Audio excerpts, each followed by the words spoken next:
You have to watch out for the cursed ones. They have nothing left to lose.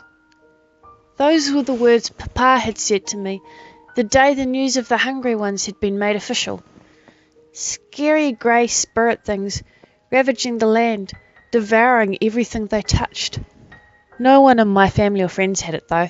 We were all safe. It's a dark illness caused by poor choices, I had been told, like consequences for things like addiction. I don't know what poor choices the hungry ones had made to be cursed in such a ghastly way, but Papa had said, and Papa knows best, because why wouldn't he? He always was the one who seemed to know everything. So, comfortable in our good name and honour, we were safe.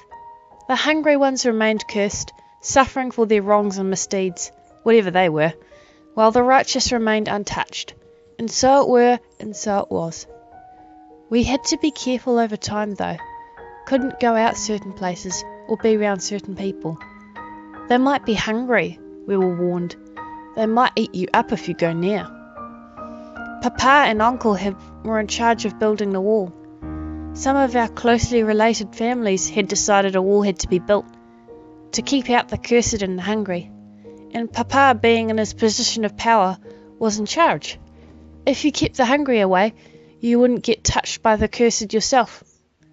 Not that you yourself were cursed, of course, but why put yourself through such a horrible thing? Let the grey ones suffer for the crimes of their wrongdoing. The only way they can learn is to feel their own consequences. I still don't know exactly how such a large number of people became all cursed like that though. Mama said not to worry about it. We were not cursed, so why turn our hairs grey with worry too soon? You've got better things to think about. Don't waste your time on what is beneath your status. Those better things to think about were stuff like education and my task list. Not everyone is so lucky apparently to obtain the privilege of education like this. Not everyone gets higher learning.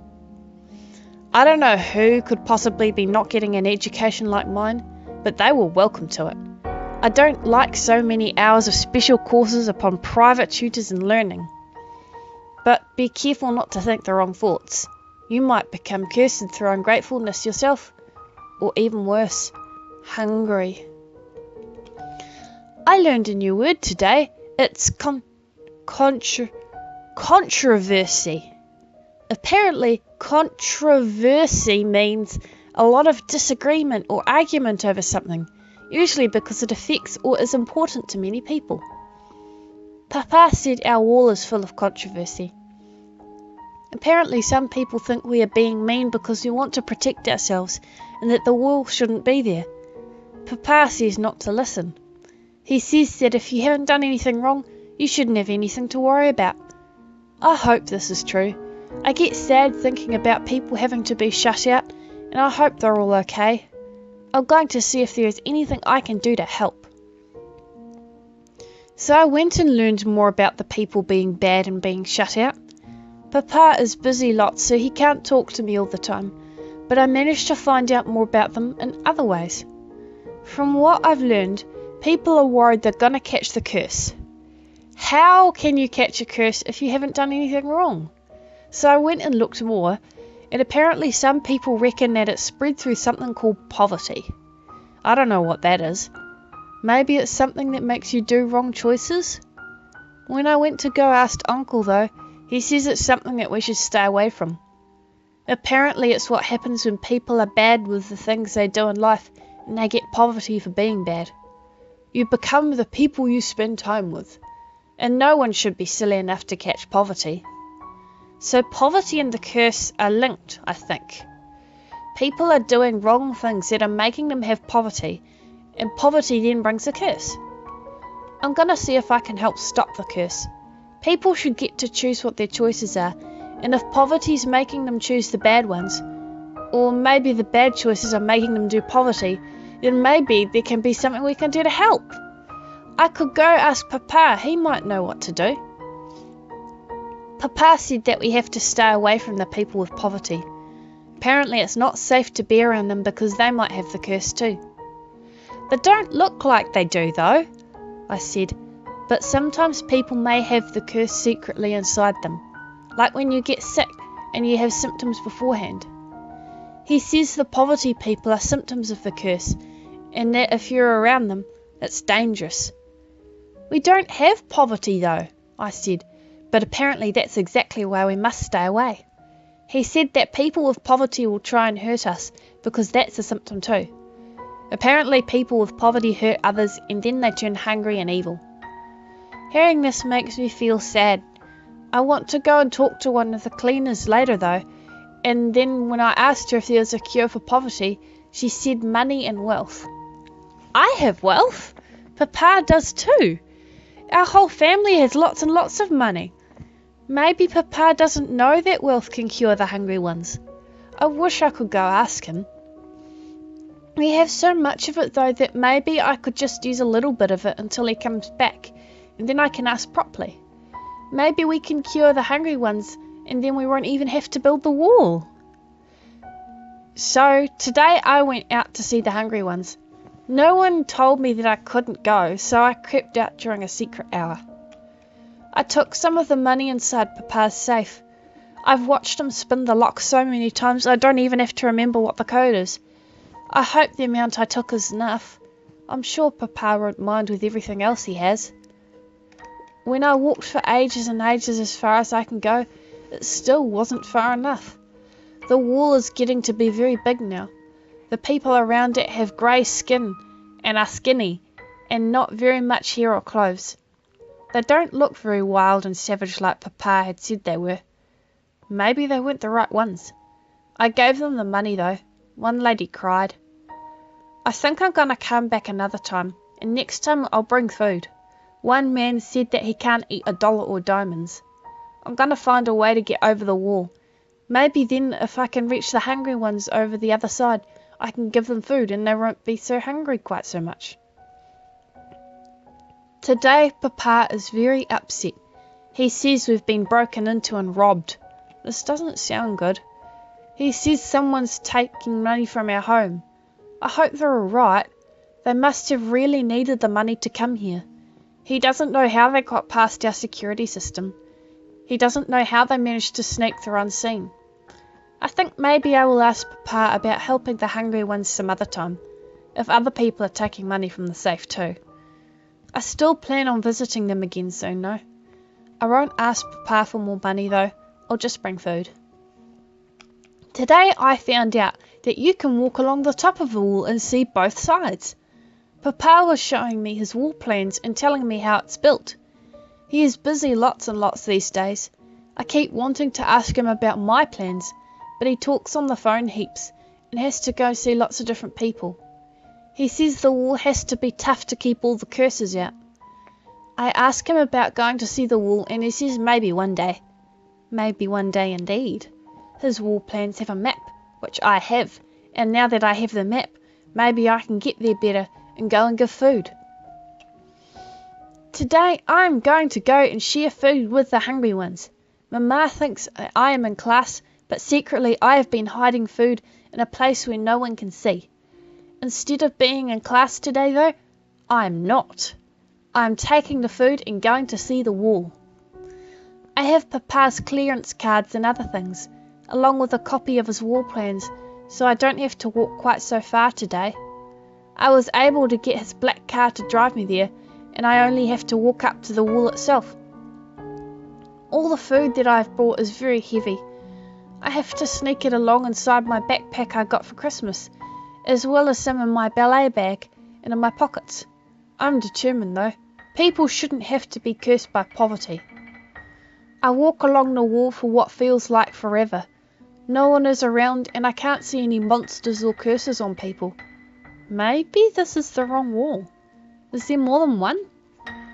Eventually though, after walking for ages and ages, I come up to a part that's still being built. Everywhere is up high, but there are sticks and poles that need to be solidified. And then I see the cursed ones. Very grey, very skinny and very, very strange. They have bones and sharp bits poking against their skin and their eyes frighten me quite a lot. They're using their hand bones to scrape and scrabble against the wall being built, and they don't look very human to me at all. I want to turn around and run away. I want to go back home. This scares me a lot. I'm up high though, so they can't reach me, but I still want to go.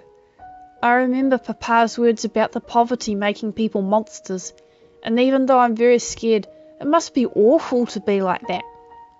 So I stay. My hands are shaking, and my skin feels cold and clammy, but I take some fruit out of my pockets and throw it down.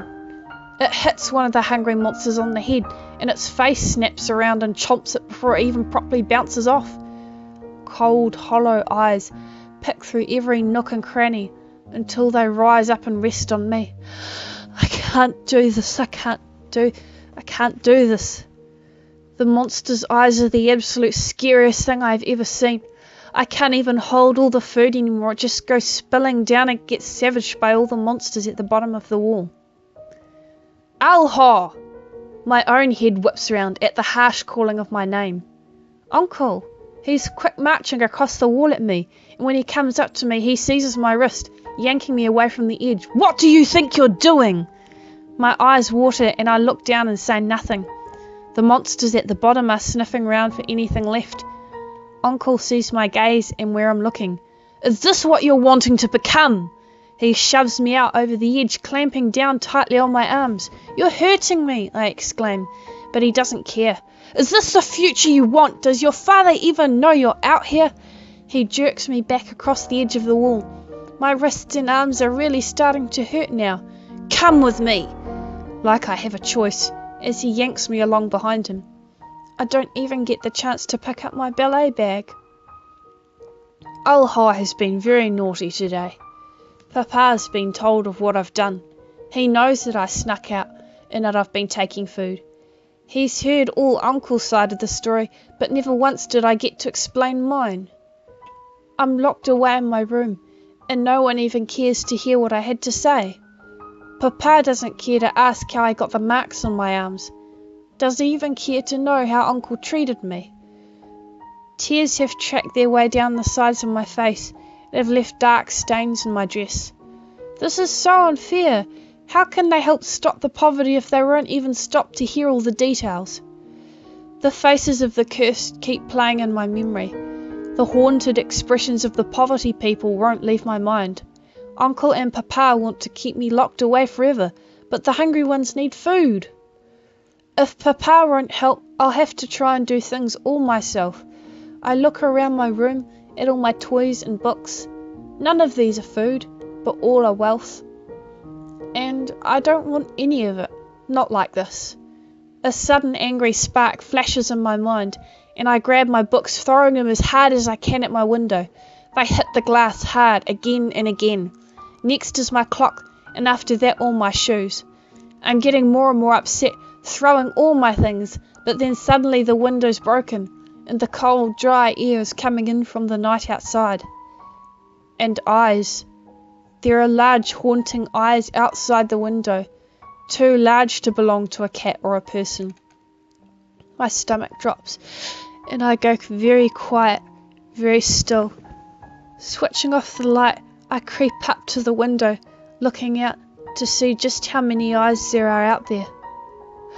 My blood runs cold and I run towards my bedroom door, rattling the lock, twisting the handle, but it's no use. I've broken the window and there are hungry ones outside. I feel the rising panic in my chest as I remember all of Papa's stories about the poverty and how it makes monsters in danger and things not nice. The door handle twists and twists underneath my hands, but it doesn't open. Of course, it's still locked. My eyes turn back to the broken glass and they're locked there in horror as a large grey hand looms up into the window and grasps itself around the broken glass. More dark figures are getting closer, and I scramble underneath the bed, breath shrill and sharp with horror. The darkness looms heavy in my eyes and head, and I'm squeezing my hands tight shut around my head and ears, shutting out the sound of those creatures at the window. Things scrabble and scrape, and there's a dull thud, and they must be inside. My blood's run cold. Quiet as a mouse, death as a corpse. I hide myself away, small and still. tucked as far away as I can hold myself, back hard against the wall under my bed. Large things thud around my room, giant hands seeking, searching, and then the door starts to hammer and creak. "There's no point, Oha," my father calls from another room. "The more you fight this, the longer you can stay in here for." Distant screams echo shrill in my ears. I can't tell whether they're real or imaginary. I can hear the wood quietly splintering, and large fingers are starting to poke themselves close along the side of the bed. "I'm not coming for you, so you might as well give up and be quiet about it." The blood pounds in my ears. The breath in my lungs becomes suffocating, and all I see is black.